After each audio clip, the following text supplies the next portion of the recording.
Welcome back to our series of audio lessons on the book of Esther. Today we'll look at chapter 7. Before we get into chapter 7, let's take a quick look at what happened in chapter 6. It should be noted that chapters 5 through 7 cover a period of only 48 hours. Today's lesson finishes that eventful 2 days. There are a couple of verses in chapter 8, but serves to wrap it up, but the main action occurs here. Last time we witnessed a pivotal night and day in the story of Esther. In chapter 4, Mordecai convinces Esther to go before the king and to plead for herself and her people. Again, the key verse there is chapter 4, verses 14. Who knows whether you have come to the kingdom for such a time as this? In chapter 5, Esther invites Xerxes and Haman to a banquet where she tells Xerxes she will reveal her true request at a second banquet the following day. Haman leaves and sees Mordecai and, as usual, becomes filled with wrath. He runs home, and there his wife and his friends devise a plan to hang Mordecai on a 75-foot tall gallows the next day. You see, this can't wait until the edict takes effect. He must die now. During the night, Haman probably oversees the building of the gallows and goes to see the king early in the morning to tell the king to hang Mordecai. While Haman had a busy night, so did Xerxes. He was having an eventful night full of coincidences. He couldn't sleep. The Septuagint tells us the Lord took sleep from him that night. He ordered the book of the Chronicles read to him. The reading reveals that Mordecai was never rewarded for foiling an assassination plot against Xerxes 5 years earlier. Haman arrives just as Xerxes discovers this. Xerxes asks Haman what should be done to the man whom the king delights to honor. Haman, knowing the king was speaking of him, has a ready response. Dress him in royal robes, put him on a royal horse, and have one of the king's most noble officials lead him through the streets, proclaiming before him, "Thus it shall be done to the man whom the king delights to honor." Xerxes is very happy with this. He says to Haman, "See to it for Mordecai the Jew who sits at the king's gate. And you, Haman, you shall have the honor of leading the parade." Haman does so, then quickly runs home to commiserate with his wife and advisers. They conclude that because Mordecai is a Jew, he will rise in Xerxes' favor, and Haman will fall. Now on to Esther's second banquet, where justice is the main course. We'll begin by reading verses 1 through 4. So the king and Haman went to the feast with Queen Esther.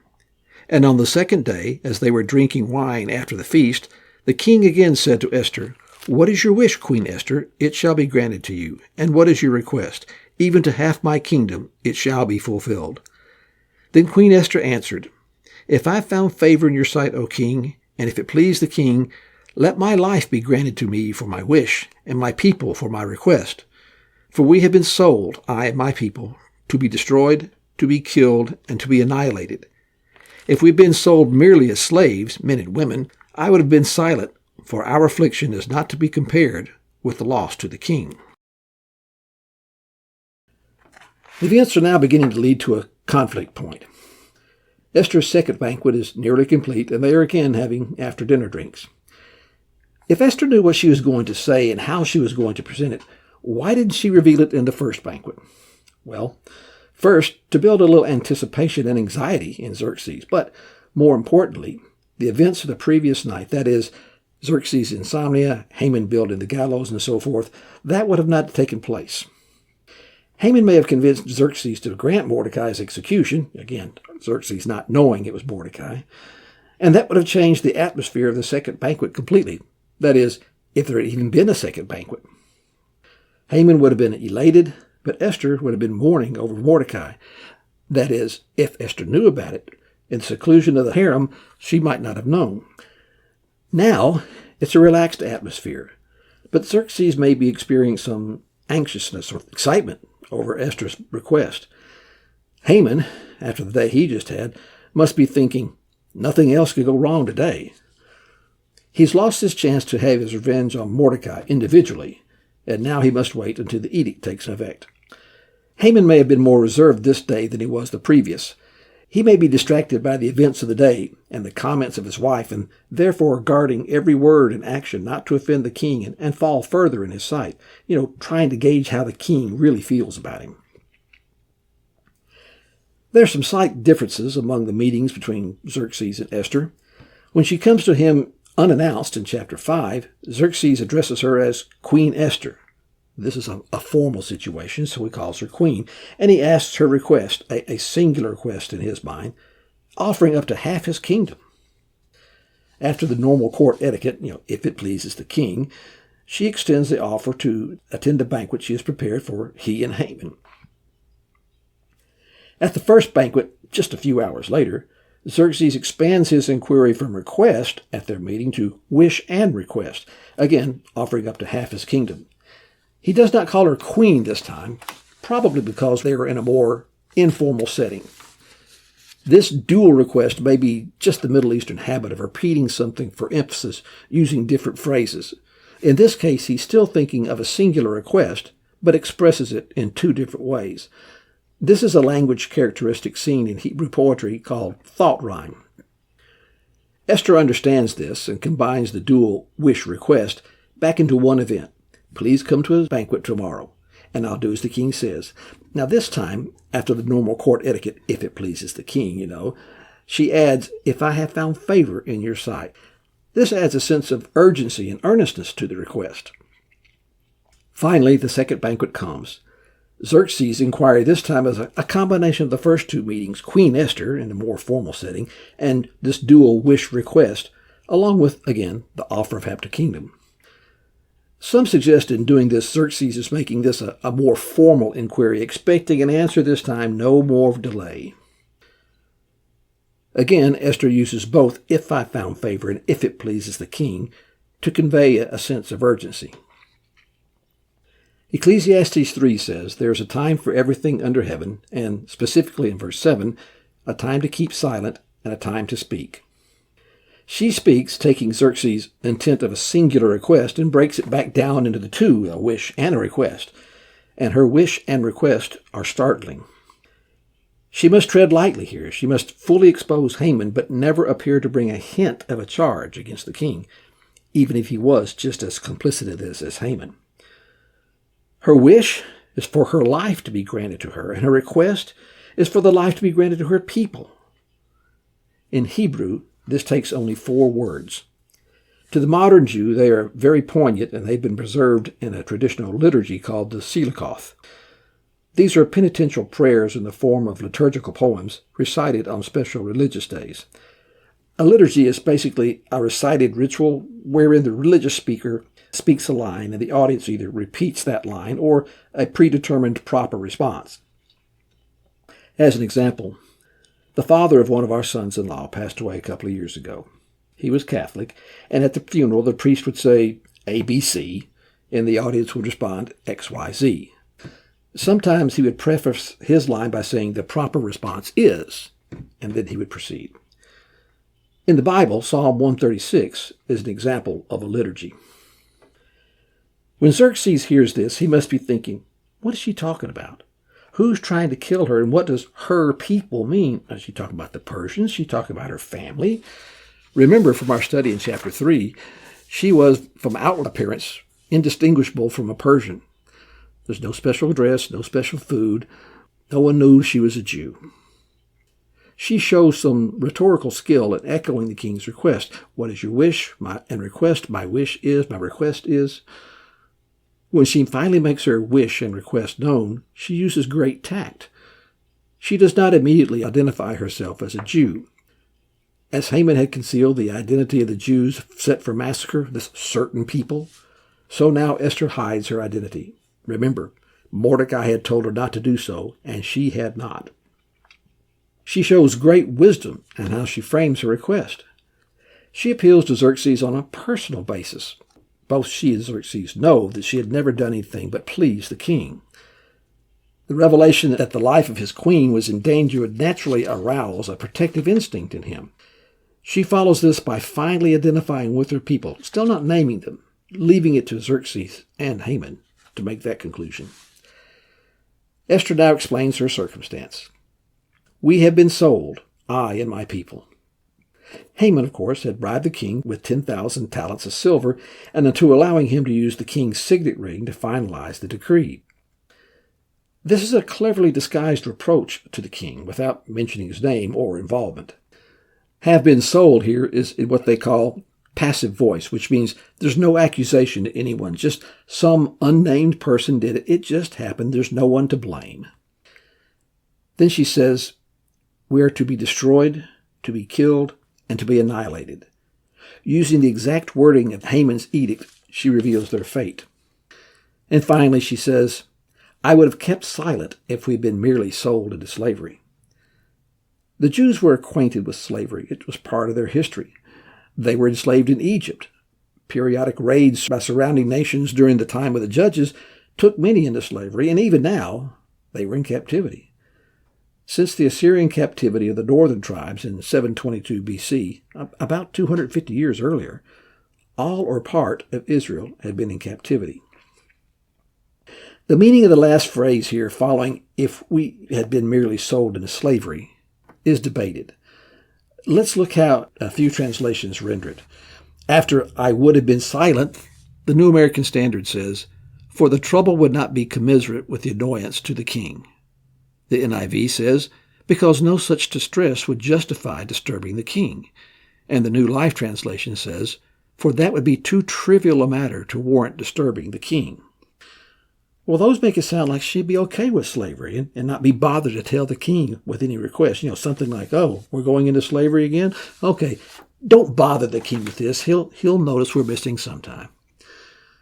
The New King James and the ESV say, for our affliction is not to be compared with the loss to the king, and although the enemy could never compensate for the king's loss, there appears to be a loss for the king, either in reputation or financial as a result of this.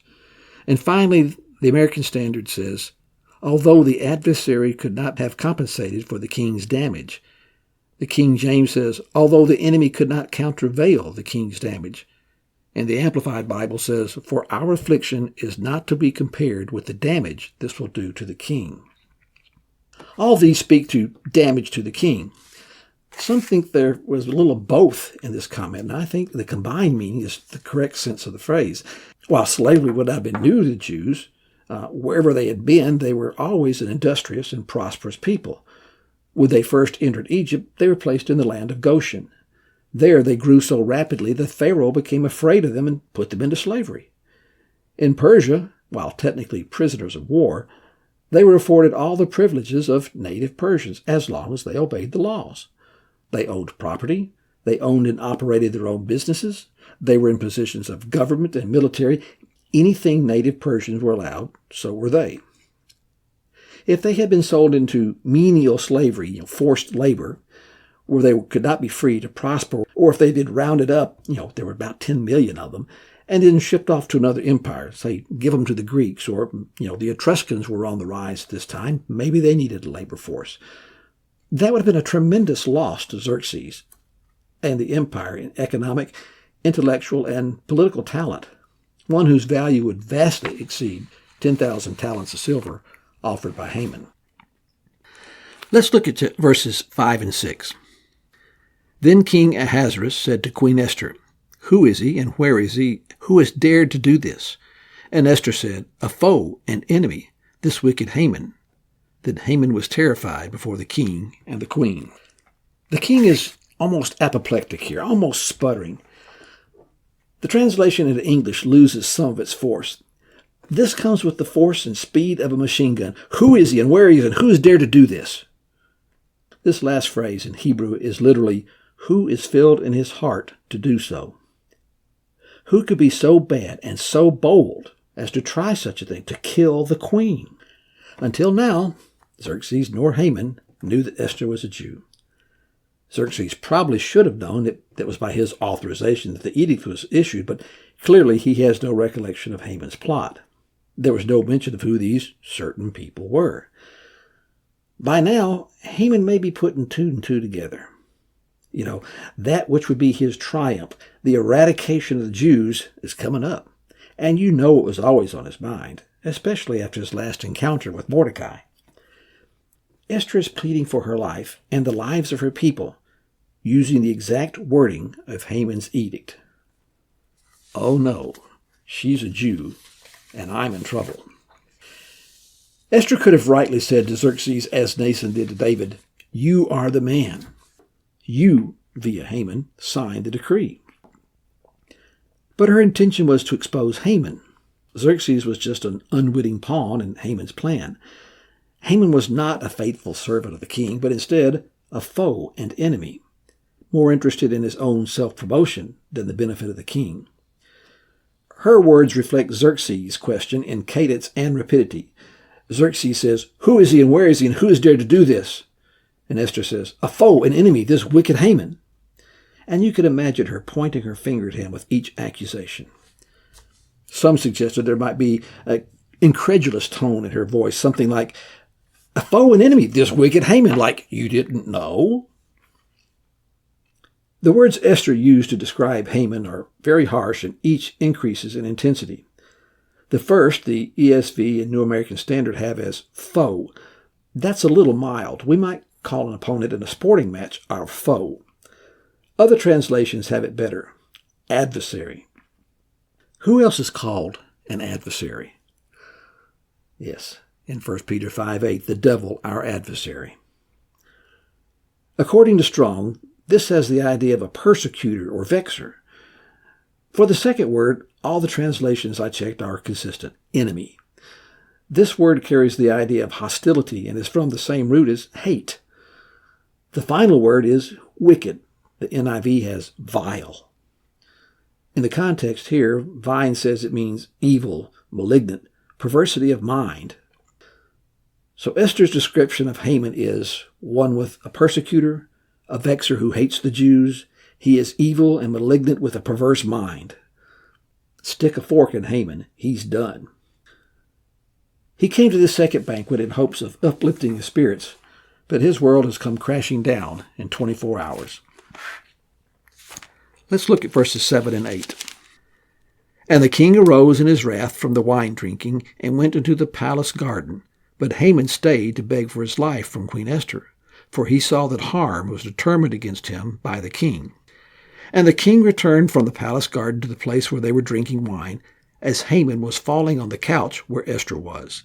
And the king said, "Will he even assault the queen in my presence in my own house?"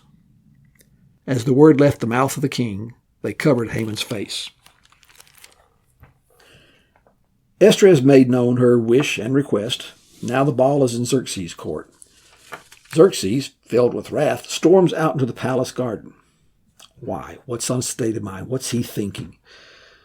He's in a no-win situation. Certainly he was angry that a plot against the queen and the Jews had been laid, but some think he was just as mad as himself as with Haman. You see, in a gross lapse of judgment and the undue trust of his number one advisor, the plot had been made. He is at fault for not investigating Haman's claims, for not identifying this certain people. He had been duped, and now his queen's life is in danger by his own command. He knew it, and maybe more importantly, Esther knew it. He had already told Esther 3 times that her wish and her request, her life and the Jews to be spared, would be granted. He couldn't renege on that, but the option was her death. Maybe he was trying to calm down. Maybe he wanted to consider his next move to get out of this. Look at his dilemma. He had issued a law that the Jews, including Esther, as he now knows, are to be destroyed, to be killed, and to be annihilated. The laws of the Persians, as we know, cannot be rescinded or altered. Haman is his number one advisor, and Xerxes probably likes him. They dined and had drinks together at the end of chapter 3 when Haman's edict was issued. Can he punish Haman for a plot issued in the king's own name? If he punishes Haman for a plot he himself approved, wouldn't he be admitting his own role in the plot? When Xerxes storms out, Haman stays behind. As we've seen before, only the king and his trusted eunuchs could come alone to the room where the harem was, including the queen, and the eunuchs must not approach closer than 7 paces. Haman stays to beg for his life. Some translations say make request, but that's not strong enough word. Beg or plead are more accurate. When Xerxes returns, we don't know how long he was out. Again, in biblical histories, often time references are omitted. But as he returns, Haman has fallen onto Esther's dining couch. Here, the man who was so angry about a single Jew not bowing before him is now falling before a Jewish queen, begging for his life. Many commentaries suggest he started out by standing or pacing while pleading with Esther. Maybe Esther was walking around trying to get away from him and he was following her. And then he moved to the foot of her couch as she sat, grasping her feet. The grasping of someone's feet while pleading with them was a common action. It's just not something you do to the queen. One ancient Jewish commentary said that the angel Gabriel pushed Haman, causing him to fall on the couch just as Xerxes returned. Others point out that the word for fall can mean to lie alongside of, suggesting he was not kneeling at the foot of the couch, but leaning against it with his torso on the couch near Esther. This episode of falling on the couch could have been avoided if Haman had just followed protocol and left with Xerxes, tried to persuade him, or gone to another part of the palace, perhaps the military court, until he was called for. We don't know what, if anything, Xerxes had decided while in the garden, but when he returns and finds Haman in a compromising situation, he has finally decided. Will he even assault the queen in my presence, in my house? Assault here in other translation is force or molest. It can also mean to bring into bondage, subdue, or to bring into subjection. It's not the word that would be used for rape. So, maybe Xerxes saw Haman with his hands on Esther's shoulders, pleading with her. Did Xerxes think Haman was trying to subdue her or possibly attempting to kill her in order to get her to plead for his life? There's one other possibility that was put forth. Xerxes intentionally misinterpreted Haman's actions.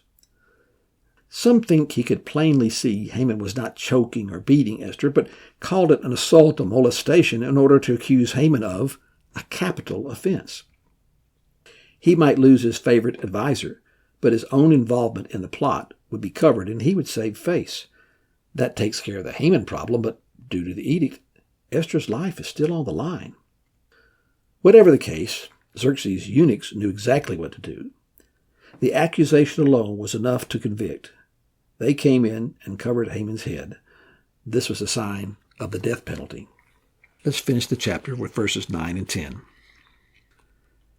Then Harbona, one of the eunuchs in attendance on the king, said, Moreover, the gallows that Haman has prepared for Mordecai, whose word saved the king, is standing in Haman's house, 50 cubits high.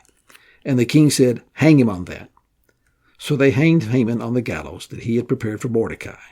Then the wrath of the king was abated. By this time, Xerxes is in what one commentator called a state of confused fury. If he was confused, others around him knew exactly what needed to be done. Harbona was one of the king's most trusted eunuchs. He was among the 7 sent to bring Vashti to be on display at the king's banquet in chapter 1. Harbona knows a lot. He's a keen observer of court.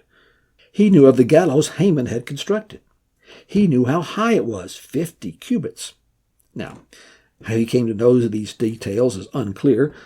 Perhaps the eunuchs were tasked with its construction. Perhaps because it was 75 feet tall, everyone in the city could see it.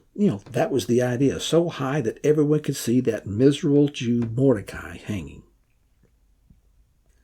He also knew why it had been built, to hang Mordecai. He knew where it was located, at Haman's house. The fact that the gallows was in Haman's courtyard tells us a little more about Haman's true character. Originally, the supposition was that he wanted it high enough for all to see Mordecai's body. Now we are told that it's in his house. This adds an insight to the sadistic and barbarous character of Haman. He wanted to personally witness Mordecai's gruesome death. He wanted to get up in the morning and have his coffee on the patio while admiring his success. Remember, a victim could remain alive for hours or perhaps days after the impaling. It may be that it was this type of cruelty that created enemies against Haman in the court. Harbona being one of them. Harbona knew of the assassination plot. He knew Mordecai foiled it, saying, "Whose words saved the king." Other translations have King James, New King James, American Standard, New American Standard all say, "Who spoke good on the king's behalf." The NIV says, "Who spoke up to help the king." Those sound like Mordecai was just a good old boy helping the king in a bad situation. But the reference here is to the foiled assassination plot 5 years earlier, exposed by Mordecai. ESV says, "Whose words saved the king." The New Life Translation says, "The man who saved the king from assassination." And the Amplified Bible, "Whose warning saved the king's life." Harbona was not the initial go-between with Esther when Mordecai convinced her to go to the king. He may have been included in the "they" we saw when the text changed in chapter 4, verse 12. Regardless, being one of the harem guard, he was there to hear all the back and forth. Certainly by this time, Harbona knew Esther was a Jew. One thing he failed to do, probably intentionally, was to mention that Mordecai and Esther were related, and that it was Mordecai's refusal to bow to Haman that brought all this about. What Xerxes knows is Haman wants to hang the man whom, just that morning, he had honored for foiling the assassination plot. Again, what thoughts are going through Xerxes' mind? Were there more than just 2 eunuchs behind the plot? Were they the ones to carry out a plot devised by a mastermind? Is the mastermind still out there? Haman wants to hang Mordecai. Maybe he sympathizes with those who planned the failed attempt on his life and now wants to kill Mordecai in revenge. Maybe Haman is the mastermind. Uneasy lies the head that wears the crown. There was a little, or in many cases a lot, of paranoia in all the ancient kings. And then there's one more thing that Xerxes knows. Haman must hang. Xerxes' sentence is short and gruff. Hang him on that. No trial, no jury of his peers, no appeals that drag on for years. They went out and hanged Haman immediately. That which Haman had prepared for Mordecai, he got to try out for himself. If Haman had waited to build the gallows until after he got the king's permission to execute this unnamed malefactor in court, Harbona would not have been able to point it out as an immediate remedy for Haman, and perhaps Haman's end would have been different, maybe exile like Vashti. Xerxes is satisfied that an enemy of the state has been dealt with appropriately. His wrath is appeased, and all is well in Persia. Not so fast, Xerxes.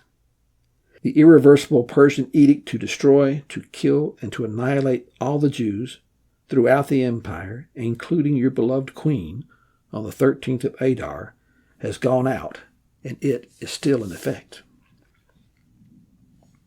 Well, that'll do it for chapter 7.